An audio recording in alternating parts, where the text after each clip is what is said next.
Hello everyone, कैसे हैं आप लोग। स्टूडेंट्स, आज हम अध्ययन करेंगे टीचिंग एड्स इन सोशल साइंस टीचिंग। सामाजिक विज्ञान शिक्षण में शिक्षण सहायक सामग्री के बारे में हम अध्ययन करेंगे। सबसे पहले तो ये शिक्षण सहायक सामग्री होती क्या है, टीचिंग एड्स होते क्या हैं। देखिए, मैंने कई बार आपको क्लास में बताया था, वैसा भी जानते हैं, लेकिन शिक्षण जो सहायक सामग्री होती है वो कहीं ना कहीं हम जो टीचिंग करते हैं, एक टीचर जो क्लास में टीचिंग करता है, तो आपने फर्स्ट सेमेस्टर में 4th पेपर पढ़ा था, तो उसमें टीचिंग के बारे में बहुत कुछ बताया था मैंने, बहुत सारे स्किल्स के बारे में बताया था। तो जो एक टीचर जब क्लास में जाता है, टीचिंग करता है, तो वो विभिन्न प्रकार के स्किल्स का यूज करता है, टेक्निक्स का यूज करता है, मेथड्स का यूज करता है और लर्निंग कराता है। वहाँ पर बहुत सारी मैटर है, आपका मटेरियल है, सामग्री है, नॉलेज है, उसको ट्रांसफ़र करता है और वहाँ पर उन मेथड्स को प्रभावी बनाने के लिए, इफ़ेक्टिव बनाने के लिए, बच्चों के अंदर रुचि पैदा करने के लिए, रुचि उत्पन्न करने के लिए, एक इंटरेस्ट बढ़ाने के लिए, बच्चों का नर्वस सिस्टम एक्टिव करने के लिए शिक्षण सहायक सामग्री का यूज किया जाता है। चार्ट, मॉडल, ये सब विभिन्न प्रकार की वस्तुओं का यूज किया जाता है। तो वो जो है चार्ट है, मॉडल है, चलचित्र है, प्रोजेक्टर है, ये इस तरीके से ऑडियो विजुअल एड्स का यूज किया जाता है, दृश्य श्रव्य सामग्री का यूज किया जाता है। ठीक है, तो वो शिक्षण सहायक सामग्री कहलाती हैं। इनके द्वारा जो है शिक्षण को, टीचिंग को एक प्रभावी बनाया जाता है, बच्चों में इंटरेस्ट बढ़ाया जाता है। ठीक है, उनके बच्चों की सारे नर्वस सिस्टम, जो उसका इंद्रियां हैं बच्चों की, वो एक्टिव हो जाती हैं, क्रियाशील हो जाती हैं। हालांकि टीचिंग में जैसे चॉक है, डस्टर है, ब्लैक बोर्ड है और पॉइंटर है, ये सारी चीज़ें जो हैं वो आवश्यक सामग्री में आ जाती हैं और शिक्षण सहायक सामग्री में। हालांकि आपका जो ब्लैक बोर्ड है वो शिक्षण सहायक सामग्री में आता है, क्योंकि चार्ट वगैरह कुछ ना हो तो टीचर इसका यूज उसमें कर सकता है। ठीक है, जैसे इनका यूज कब किया जाता है, जब किया जाता है, फॉर एग्जांपल आप ताजमहल के बारे में पढ़ा रहे हैं, तो उसको आप क्लास में नहीं ला सकते, उसका एक डायग्राम बना सकते हैं। आप पाचन तंत्र के बारे में बता रहे हैं बच्चों को, श्वसन तंत्र के बारे में बता रहे हैं, अमीबा के बारे में बता रहे हैं, तो अमीबा बच्चे नहीं देख सकते, बहुत सूक्ष्म होता है, और पाचन तंत्र के बारे में बता रहे हैं तो बच्चे पेट के अंदर जाकर नहीं देख सकते। तो उसको एक डायग्राम के माध्यम से, एक चित्र के माध्यम से, मॉडल के माध्यम से आप वहाँ पर बता सकते हैं। पृथ्वी के बारे में पढ़ा रहे हैं आप, तो पृथ्वी को आप ऐसे नहीं दिखा सकते, कल्पना कर सकते हैं बस, तो वहाँ पर ग्लोब के माध्यम से दिखा सकते हैं, बच्चों बता सकते हैं पृथ्वी ऐसी है, पृथ्वी गोल है, इसकी ये अक्षांश रेखाएँ हैं, ये वो देशांतर रेखाएँ, ये सब तरीके से बता सकते हैं। तो यहाँ पर जो शिक्षण सहायक सामग्री होती है उनका यूज किया जाता है। तो अधिगम की जो परिस्थितियाँ होती हैं, लर्निंग सिचुएशंस होती हैं, उनका सृजन करने, अधिगम के उद्देश्यों को प्राप्ति करने के लिए संप्रेषण शिक्षण युक्तियाँ, आव्यूहों, जो बहुत सारी टेक्निक्स, उनका चयन किया जाता है और इनको प्रभावशाली बनाने में सहायक सामग्री का प्रयोग किया जाता है, जिनको कहते हैं ऑडियो विजुअल टीचिंग एड्स, दृश्य श्रव्य सहायक सामग्री। ठीक है, इनके प्रयोग से जो अधिगम की परिस्थितियाँ होती हैं, लर्निंग जो कंडीशंस होती हैं, उनको बहुत ज़्यादा इफेक्टिव बनाया जाता है और इस रूप में उसको उत्पन्न किया जा सकता है और उद्देश्यों की अधिकतम प्राप्ति की जा सकती है। जो शिक्षण उद्देश्य हैं आपके द्वारा, शिक्षक के द्वारा जो शिक्षण उद्देश्य निर्धारित किए गए हैं, उनको पूरा किया जा सकता है। और इसलिए शैक्षिक तकनीकी एजुकेशनल टेक्नोलॉजी में जो है दृश्य श्रव्य सामग्री के उपयोग को हार्डवेयर अप्रोच भी माना जाता है।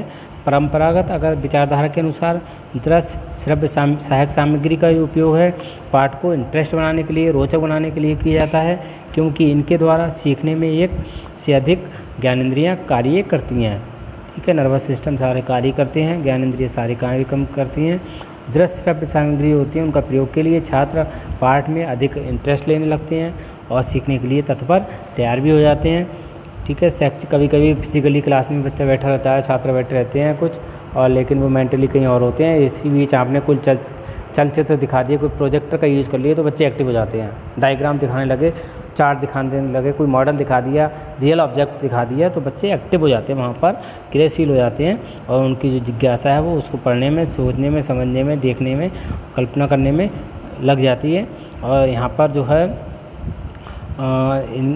देखा जाए तो शोध कार्यों द्वारा ये निष्कर्ष भी निकल कर आए हैं रिसर्च के द्वारा कि विशिष्ट सहायक सामग्री को विशिष्ट उद्देश्य तथा अधिगम के स्वरूप के लिए प्रयुक्त किया जा सकता है। ठीक है, इसका उल्लेख भी इसके बारे में अगर हम बात करें श्रव्य सामग्री होती क्या है, तो इनका तात्पर्य शिक्षण के उन साधनों से होता है कि जिनके प्रयोग से बालकों की जो श्रव्य तथा दृश्य की जो ज्ञानेंद्रियाँ हैं वे क्रियाशील हो जाती हैं। इसके बारे में बताया जाए आपको, पाठ के सूक्ष्म से सूक्ष्म तथा कठिन से कठिन कंटेंट्स को बहुत ईजी रूप में, बहुत सरलतापूर्वक और सफलतापूर्वक बच्चे समझ जाते हैं।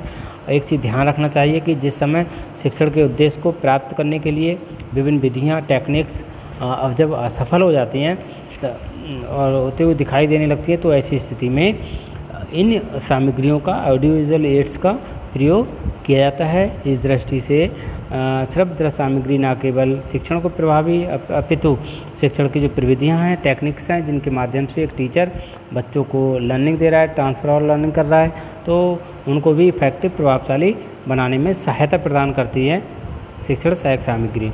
तो इनके अंतर्गत जैसे चलचित्र है, सिनेमा है, समाचार संबंधी फिल्में हैं, और दूरदर्शन है, टेलीविज़न है, रेडियो है, प्रोजेक्टर है, ओवरऑल प्रोजेक्टर है, चार्ट है, मॉडल है, इनका प्रयोग किया जाता है। इसको EC Dent, according to EC Dent ने भी परिभाषित किया है, डिफाइन किया है कि श्रव्य दृश्य सामग्री का अर्थ उस समझ सामग्री से है जो कक्षा में अथवा अन्य शिक्षण परिस्थितियों में लिखित अथवा मौलिक रूप से पाठ्य सामग्री को समझाने में सहायता देती है। इसके फंक्शंस की अगर हम बात करें, नेक्स्ट है दृश्य श्रव्य सामग्री के कार्य, functions of audio visual aids. तो सबसे पहला पहला है कार्य इनका प्रेरणा, मोटिवेशन। ठीक है, तो इन साधनों, ये जो साधन होते हैं वो बालकों का ध्यान आकर्षित करके ज्ञान को मूर्त रूप में प्रस्तुत करते हैं। इससे बालकों को सीखने की क्रिया में प्रेरणा एवं उत्सुकता मिलती है। दूसरे शब्दों में अगर देखा जाए तो दैनिक शिक्षण विधि की अपेक्षा ये सामग्री द्वारा पढ़ाने से बालक पाठ को बहुत ध्यानपूर्वक सुनता है और आसानी से सीख भी जाता है। नेक्स्ट है क्रिया का सिद्धांत। तो क्रिया का एक्टिविटी, प्रिंसिपल्स ऑफ एक्टिविटी। तो क्रिया का सिद्धांत कहीं ना कहीं देखा जाए तो इसके प्रयोग से बालकों में विभिन्न प्रकार की क्रियाएं करने का अवसर मिलते हैं। और वे अगर देखा जाए ड्रामा, कहते हैं नाटक भी एक, उसमें भी क्रिया करते हैं, वो भी एक तरीके से आपका एड है, टीचिंग एड्स है। वे उसमें बोलते लिखते हैं, प्रश्न पूछते हैं, वाद विवाद करते हैं। इससे उनकी विभिन्न ज्ञानेंद्रियाँ जो है क्रियाशील हो जाती हैं और जो बच्चे बैठे हुए हैं वो भी एक्टिव हो जाते हैं। ठीक है, जिनके परिणाम स्वरूप उनकी पाठ में रुचि भी होती है इस तरीके से। नेक्स्ट है स्पष्टीकरण। तो बच्चे जो है इन सामग्री के उपयोग से बालकों में जो है कठिन से कठिन पाठ सामग्री को स्पष्टीकरण हो जाता है, क्लियर हो जाता है, कॉन्सेप्ट उनका सारा कुछ क्लियर हो जाता है। और ये एकमात्र ये कारण है कि बालक जो उसको सुनते हैं, ये तो सभी जानते हैं कि हम जो सुनते हैं अगर उसको आँख से भी देख लेते हैं तो वो स्थायी रूप से सारी शंकाएँ दूर हो जाती हैं और वो हमेशा के लिए याद भी लगभग अधिक समय तक याद हो जाता है। और नेक्स्ट है सार्थक अनुभव। ये तो देखते हैं कि कोई भी चीज़ है, मॉडल आप दिखा रहे हैं तो बच्चा सार्थक सामने देख करके अनुभव कर रहा है कि हाँ ये चीज़ ऐसी होती है। पृथ्वी के बारे में पढ़ा रहे हैं, उसको ग्लोब के बारे में, ग्लोब दिखा रहे हैं वहाँ पर कि पृथ्वी गोल होती है, ग्लोब दिखा दिया तो सार्थक अनुभव हो गया। हाँ, वो एक इमेजिंग पावर का भी उसमें विकास हो जाता है और वो उन्हें पता लग जाता है कि हाँ ऐसी होती है पृथ्वी, ये सब। और देखा जाए तो प्रत्येक बालक वस्तु को देखकर, छूकर, पूछकर हर प्रकार से ठीक समझने का प्रयास भी करने लगता है। नेक्स्ट है रटने को कम करना। तो रटन जो विद्या है उसको भी कम किया जा सकता है अगर आप कोई भी चीज़, कॉन्सेप्ट जो बहुत अच्छे से डिफाइन करते हो किसी मॉडल के साथ, चार्ट के साथ, सही है, टीचिंग एड्स के साथ उसको पढ़ाते हो तो बच्चे की जो रटने की रटन जो विद्या है उसको भी कम किया जा सकता है। वो अच्छे से, वो आसानी से सीख जाता है और ऐसे सीखे हुए ज्ञान को स्थायी भी बनाया जा सकता है। ठीक है, शब्दावली में वृद्धि देखिए, डिक्शनरी है बच्चों की, कहीं ना कहीं अगर कोई टीचिंग एड का यूज़ किया जाता है तो उसमें विभिन्न प्रकार के शब्द निकल के आते हैं नए नए। ठीक है, तो उससे जो बच्चों की जो शब्दावली है वो भी बढ़ती है। और शिक्षण में कुशलता। तो सिर्फ दृश्य सामग्री के उपयोग करने से शिक्षण में कुशलता आती है और साथ ही शिक्षण के, टीचिंग के और अधिक प्रभावशाली बन जाता है। दूसरे शब्दों में जिन सूक्ष्म बातों या कठिन भागों बालक चौक तथा बोलने की सहायता से नहीं समझ सकते हैं, उन्हें वे जो है श्रव्य दृश्य सामग्री के प्रयोग से बहुत अत्यंत सफलतापूर्वक समझ जाते हैं। कहने का तात्पर्य ये है कि ऑडियो विजुअल जो एड्स होते हैं, सामग्री होती है, उसके प्रयोग से शुष्क से शुष्क और अरुचिकर, जहाँ इंटरेस्ट ना हो उन विषयों को भी, उन विषयों को या अन्य प्रविधियों की अपेक्षा अधिक सरल और इंटरेस्ट रोचक स्पष्ट बनाया जा सकता है। ठीक है, थैंक यू।